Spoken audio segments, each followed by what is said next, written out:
ہم نے سیکھ کی ہے۔ چین کا ایکسپورٹ ڈیولپمنٹ کے حوالے سے دنیا میں کوئی ثانی نہیں ہے۔ انہوں نے جس طرح اپنے ایکسپورٹ سیکٹر کو ڈیولپ کیا ہے، دنیا کی کسی معیشت نے ایک مربوط پلاننگ کے ذریعے اپنی انڈسٹری کو، اپنے ایگریکلچر کو، اپنے سروس سیکٹر کو اس طرح ترقی نہیں دی جیسی کہ چین کے پاس یہ نو ہاؤ ہے۔ پاکستان کا 75 سالوں کا جو ناکامی کا سفر اگر ہم معاشی میدان میں کوئی ایک بنیادی ناکامی کی وجہ قرار دے سکتے ہیں تو وہ شاید ایک بہت اس میں بڑا دخل ہمارے ایکسپورٹ سیکٹر کی پور پرفارمنس کا ہے۔ ہم ایک ایکسپورٹ لیڈ گروتھ نہیں بن سکے، تو لہٰذا ہم نے یہ بھی تجویز دی ہے کہ ایک مستقل ورکنگ گروپ کے ذریعے ہم چین سے ان کی ٹیکنیکل نو ہاؤ، جس طرح انہوں نے اپنے ایکسپورٹ سیکٹر کو ڈیولپ کیا ہے، ہم ریپڈلی کیسے 30 to 100 بلین ڈالر ایکسپورٹ پہ جا سکتے ہیں، ایک ہمیں میڈیم ٹرم کا منصوبہ بنانے میں وہ ہماری مدد کریں، کیونکہ پاکستان کی معیشت کا مستقبل 100% ایکسپورٹ پرفارمنس کے ساتھ نتی ہے۔ اگر ہم نے اگلے 5 سالوں میں 100 ارب ڈالر کر لیا تو ہمارا اور مستقبل ہے،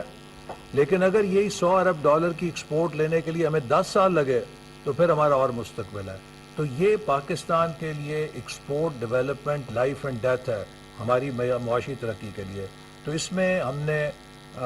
اس جے سی سی میں چائنا کے ساتھ یہ تجویز شیئر کی ہے، اور اس پہ انہوں نے مثبت جواب دیا ہے کہ ہم ان کے ماہرین کے ساتھ مل کے پاکستان کے لیے ایکسپورٹ ڈیولپمنٹ کی جو اسٹریٹجی ہے اسے بنائیں گے، تاکہ ہم ریپڈلی ایک ایکسلریٹڈ پاتھ کے ذریعے ایکسپورٹ پرفارمنس کو آگے لے کے جا سکیں۔ اسی طرح ہم نے پاکستان کے اندر جو نئے شعبے کا تعاون رکھا ہے، اس میں ایگریکلچر کی فیلڈ کو بھی اب پروموٹ کیا ہے، کافی اس کے اوپر ہم آئندہ کام کریں گے، اور خاص طور پہ ہم نے چین سے کہا ہے کہ پاکستان سے meat, fruits and vegetable export کرنے کے لیے جو ان کے سرٹیفیکیشن یا کسٹمز کی ریکوائرمنٹس ہیں، ان کی کیپیسٹی بلڈنگ میں وہ ہماری مدد کریں، تاکہ ہم پاکستان سے ایگریکلچر سیکٹر میں اپنی ایکسپورٹس کو زیادہ بڑھا سکیں۔ اور اس کا فائدہ یہ ہوگا کہ جب ہم چین کے ساتھ یہ سٹینڈرڈز اپنائیں گے تو ہم دنیا کے دیگر ممالک میں بھی پاکستان کی جو ایگریکلچر ایکسپورٹس ہیں ان کو تیزی کے ساتھ آگے ترقی دے سکتے ہیں۔ ساتھ ہی ساتھ جو ہمارے کچھ انفراسٹرکچر کے منصوبے جن پر ماضی میں اتفاق ہوا تھا اور جو ابھی تک پینڈنگ تھے، ان کے اوپر بھی ہم نے تبادلہ خیال کیا ہے، اور چائنا نے ML1 اور KCR منصوبوں کو ان کی اہمیت کو ریکگنائز کرتے ہوئے ان کے جلد شروع کرنے کی اہمیت کو تسلیم کیا ہے، کیونکہ ML1 کا منصوبہ تقریباً پچھلے 5-7 سال سے اس میں ریلوے مینٹیننس نہیں کر رہی، چونکہ یہی خیال تھا کہ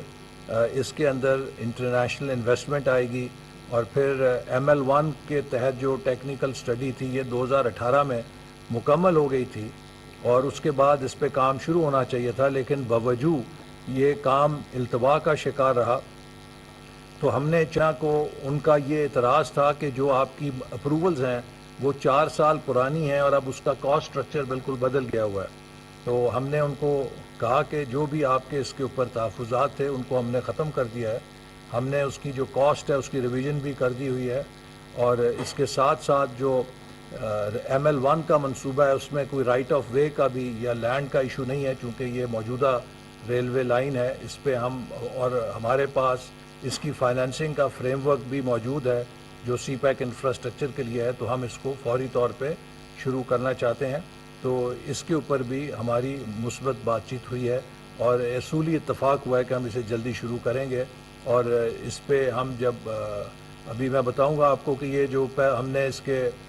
11th JCC کے فیصلوں کا باقاعدہ ابھی اعلان اس لیے نہیں کر رہے کیونکہ ابھی چند دنوں میں 1 نومبر کو وزیر اعظم کا دورہ ہے بیجنگ کا، اور یہ ایک بڑا اعزاز ہے پاکستان کے لیے کہ پریزیڈنٹ شی کا جو انتخاب ہوا ہے تیسری ٹرم کے لیے،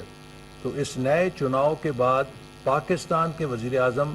پہلے عالمی لیڈر ہیں کہ جو ان سے ملاقات کریں گے اور انہیں مبارکباد بھی دیں گے۔ تو یہ ایک بڑا تاریخی موقع ہے ہمارے لیے، پاکستان کے لیے، اور چین نے پاکستان کو ایک دوست ملک کے ہونے کی حیثیت سے یہ بڑا اعزاز دیا ہے کہ پاکستان کے وزیر اعظم پہلے عالمی سربراہ ہوں گے جو چین کے صدر کو ان کی نئی ٹرم کے شروع میں ان سے ملاقات کریں گے۔ تو اس موقع کے اوپر جو ہمارے JCC کے فیصلے ہیں ان کا اعلان اس موقع پر کیا جائے گا اور اس کے اوپر ہم انشاءاللہ تعالی پیش رفت کر سکیں گے۔ لیکن مجموعی طور پہ جو ہمارا پورٹ فولیو ہے وہ 3 بنیادی چیزیں ہیں جن کے اوپر ہم نے اس کو ترتیب دیا ہے۔ اس JCC میں ہمارے 3 اہداف تھے جن کو ہم نے حاصل کیا ہے۔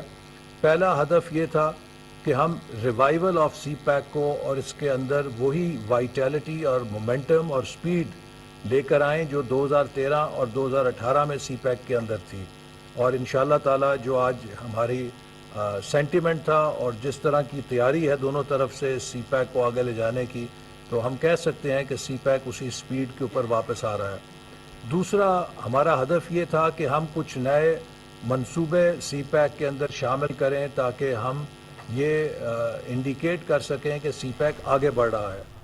اسلام آباد میں وفاقی وزیر احسن اقبال کی نیوز کانفرنس جاری ہے۔ احسن اقبال کا کہنا تھا کہ موسمیاتی تبدیلیوں کی وجہ سے آبی وسائل پر توجہ دینے کی ضرورت ہے۔ آبی ذخائر کی بہتری کے لیے چین کے تجربات سے استفادہ کریں گے۔ ان کا مزید کہنا تھا کہ IT کے فروغ کے لیے چینی کمپنیوں کو سرمایہ کاری کی دعوت دے رہے ہیں۔ نیوز اسٹوڈیو سے فی الوقت کے لیے اتنا ہی۔ مزید تفصیلات سے باخبر رہنے کے لیے دیکھتے رہیے کوہ نوٹ نیوز۔